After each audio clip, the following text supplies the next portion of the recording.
में मंत्रिपरिषद में कोई फेरबदल होगा, कौन लोग मंत्री बनाए जा सकते हैं, कौन मंत्री हटाए जा सकते हैं, संगठन का क्या होगा, क्या जो ताकतवर महामंत्री हैं ये मौजूद रहेंगे या फिर नए लोगों को मौका मिलेगा?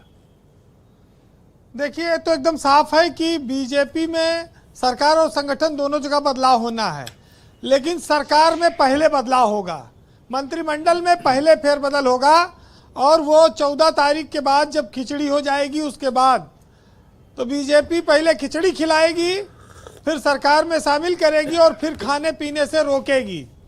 ये सब व्यवस्था भी वो करेगी जी। तो ये खिचड़ी भोज के बाद तैयार रहे इनके विधायक और मंत्री। लेकिन बस एक ही शंका है कि ये जो पीएन पाठक वाले भोज में जिन्होंने खाना खाया है, इन 35 लोगों को कोई जगह मिल पाएगी कि नहीं मिल पाएगी, क्योंकि इसमें बड़ी तकलीफ क्योंकि इसमें कई सारे लोगों को बड़ी उम्मीदें थी। अब वो मामला फंस गया। अब देखिए क्या होता है। वैसे एक चीज है ब्रजेश जी कि इस बार के फेरबदल में महिला मंत्री बनाई जाएंगी ज्यादा। महिलाओं का वोट उत्तर प्रदेश में लेना है बीजेपी को। बिहार में उनका प्रयोग सफल रहा है, और एक वो बीजेपी का एक वो है मामला की कार्यकर्ता देवतुल्य है इनके यहाँ। तो देवतुल्य कार्यकर्ता ने चूंकि लोकसभा में थोड़ा से अपनी उदारता में कमी कर दी थी, उस उदारता को बढ़ाए रखने के लिए कार्यकर्ताओं को भी काफी संगठन में जगह दी जाएगी, सम्मान दिया जाएगा। लेकिन अभी एक बात जो आई कि 55 साल के ऊपर के लोगों को मंत्री नहीं होना चाहिए। बीजेपी में शायद 65 साल के ऊपर के लोग हटाए जाएंगे। ये चर्चा एक जगह सुनी गई है कि जो 65 साल के हो गए हैं उनको अब सिन्हा जी ने 55 का राइडर दिया है कि 55 से ऊपर वालों को हटा दो।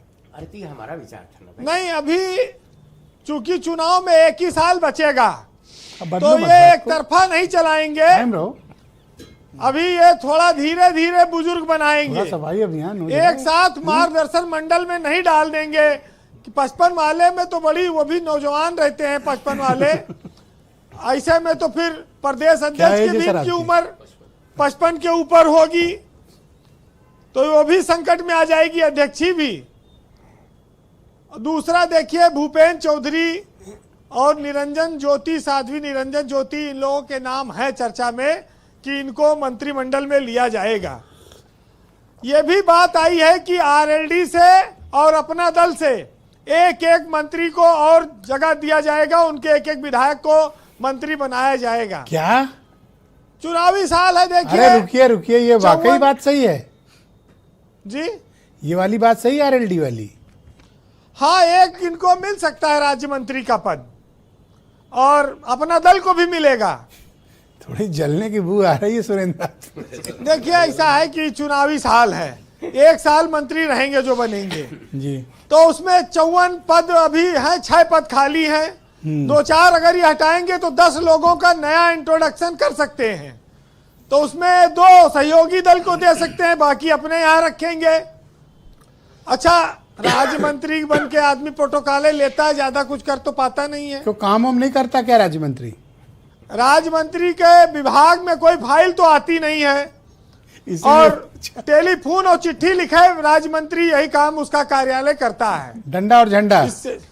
हाँ, बस, और क्या, कार्यकर्ताओं के लिए टेलीफोन कर दे और टैक्सी वाली इनोवा, चिट्ठी लिख दे। टैक्सी वाली इनोवा, हाँ, गाड़ी वाड़ी मिल जाती है, और सर्किट हाउस में कार्यकर्ता बैठेंगे, चाय वाय पिला देंगे। अगर विभाग ठीक ठाक रहा तो, नहीं तहसीलदार पे बाहर आएगा पूरा।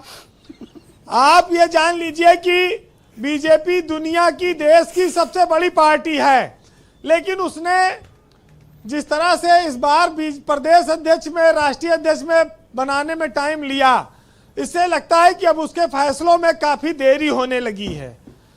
और चोट खाई हुई पार्टी, एक तरह से लोकसभा में चोट लग गई, उसकी वजह से उसकी पूर्ति करनी है विधानसभा में, उसकी तैयारी है।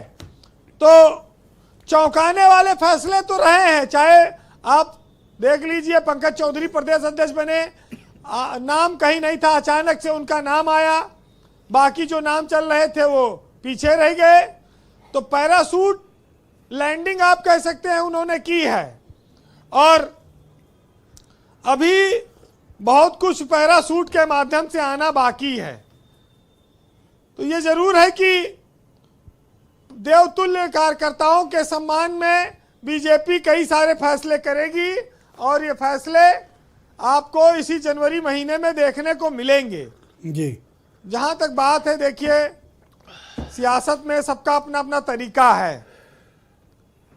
चौधरी लक्ष्मी नारायण उम्र 70 साल हो चुकी है। कृषि मंत्री है सूर्य प्रताप शाही, वो भी 70 के आसपास हैं। बहुत सारे लोग हैं जिनकी उम्र काफी ज्यादा हो चुकी है। पीडीए का भी मामला है, बुंदेलखंड से सिर्फ एक मंत्री है, राज्य मंत्री, और वो भी उम्र दराज हैं। उनकी जगह पर किसी नए को लाया जा सकता है। तो ये सब व्यवस्थाएं हैं, चीजें हैं। सत्यम शिवम सुंदरम वाली व्यवस्था है, देखिए क्या होता है। लेकिन इतना जरूर है कि बीजेपी ने मान लिया है कि जिस तरीके से चुनाव जीता जाए वो जीता जाएगा और उसके लिए हर हथकंडा अपनाया जाएगा। और जो सिद्धांत को इतर रखकर विनिंग फार्मूले पर काम करते हैं उनके लिए ये लाइनें हैं कि सत्य और सिद्धांत में क्या रखा है तात, उधर लुढ़क जाओ जिधर देखो भरी परात। और देखो भरी परात, अर्थ को रखो निष्ठा, और कर्तव्यों से ऊंचे हैं पद और प्रतिष्ठा। और जो दल हुआ पुराना उसको बदलो साथी, और पुराने दल के दलदल में फंसकर मर जाता है जिंदा हाथी। ये भरी परात आपने किसके लिए कहा? अरे भाई, भरी परात में यह है कि जो लोग छोड़कर आए हैं समाजवादी पार्टी, मनोज पांडे भी हैं, ये लोग भी हैं मंत्रिमंडल की रेस में। अच्छा, तो कहीं तो लॉटरी लग जाए। भले दिनेश सिंह भी वहां से हैं और दोनों में बड़ी खटास है। तो रायबरेली से दो मंत्री रहेंगे, आप ये बता रहे हो? हाँ, रायबरेली से 2 मंत्री हो सकते हैं। जी, थैंक यू वीरेंद्र जी, आपका बहुत शुक्रिया, बहुत धन्यवाद हमारे साथ इस चर्चा का हिस्सा बनने के लिए। आपका बहुत शुक्रिया। बहनों भाइयों, इस परिचर्चा का दूसरा चरण शुरू करते हैं।